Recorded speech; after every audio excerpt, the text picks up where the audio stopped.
الملائكة والسلام على عباد الذين اصطفى أما بعد فأعوذ بالله من الشيطان الرجيم بسم الله الرحمن الرحيم اقیموا الصلاۃ وآتوا الزکوٰۃ.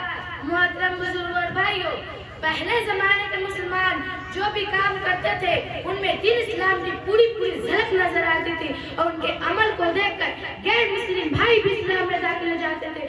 وہ ہر موقع پر اللہ ہی حکموں پر عمل کرتے تھے. اللہ ہی حکموں میں کامیابی ہے، وعدہ سکون ہے، اس بات کا آن کا پکا یقین تھا. آج کے زمانے میں بھی اللہ کے بہت ایسے بندے ہیں جو اپنے بزرگوں کی ہی طرح عمل کر رہے ہیں. ابھی حال ہی میں بھونڈی میں ایک مسلمان تاجر گزرا ہے جن کے پاس سینکڑوں پاور لوم تھے اور کپڑے کی بنائی کا کام کرواتے تھے. ایک دن کارخانے میں کام کرنے والے آدمیوں نے ان کو آ کر خبر دی کہ شہر میں زبردست آگ لگ گئی ہے. وہ آگ ہمارے کارخانے کے بالکل قریب آ گئی ہے اور خطرہ ہے کہ چند منٹوں میں وہ آگ ہمارے کارخانے کو جلا کر راکھ کر دے گی. شیخ صاحب نے اطمینان سے بیٹھے رہے اور کہا کہ فکر نہ کرو، آگ ہمارے کارخانے کو نہیں چھوئے گی. کام کرنے والے آدمی اپنی طرح سے پوری حفاظت بندوبست کرتے رہے، لیکن آگ تھی کہ بڑھتی جا رہی تھی. کچھ دیر کے بعد ملازمین نے آ کر خبر دی کہ وقت ہے کارخانے میں موجود کپڑوں، دیگر اور سامانوں پر آگ کا شعلہ ہوا، جبکہ اس کے آس پاس کے مکانات کارخانہ بری طرح سے جل گئے. شیخ صاحب نے اللہ کا شکر ادا کیا اور کہا کہ میں اپنے مال کی ہر سال زکوٰۃ نکال دیتا ہوں. زکوٰۃ نکالنے سے مال محفوظ ہو جاتا ہے، اس پر میرا پکا یقین تھا، اس لیے آپ ہمارے کارخانے کو جلانا سیکھیں.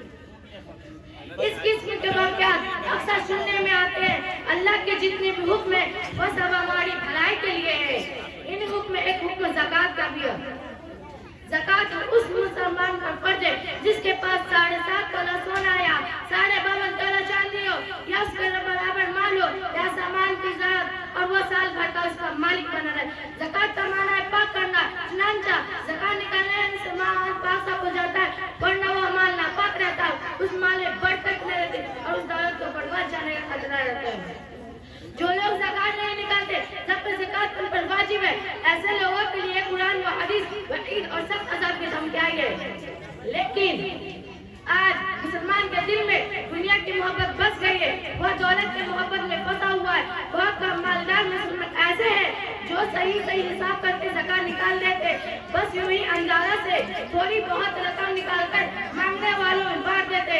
اگر صحیح معنوں میں حساب لگا کر زکوٰۃ نکالی جائے اور زکوٰۃ وصول کرنے کی ترغیب کرے اور اجتماعی نظم ہو تو انشاءاللہ غریبی بے روزگاری دور ہو جائے گی اور کوئی آدمی محتاج نہیں رہے گا. سب لوگ خوشحال ہو، آپس میں محبت ہو. حضور اکرم صلی اللہ علیہ وسلم صحابہ کرام کے مبارک میں زکوٰۃ ادائیگی پوری ہو رہی تھی، بلکہ بعض لوگ مزاج واجب سے بھی زیادہ خوش دلی کے ساتھ ادا کرنے کی کوشش کرتے تھے. چنانچہ اس زمانے میں سب مالدار ہو گئے اور ایسے لوگوں سے ملنا مشکل ہو گیا تھا. کاش کی وہ دن پھر آئے. اللہ تعالیٰ ہم کو صحیح طریقے سے زکوٰۃ نکالنے کی توفیق عطا فرمائے. آمین. واقعہ جوال الحمدللہ رب العالمین.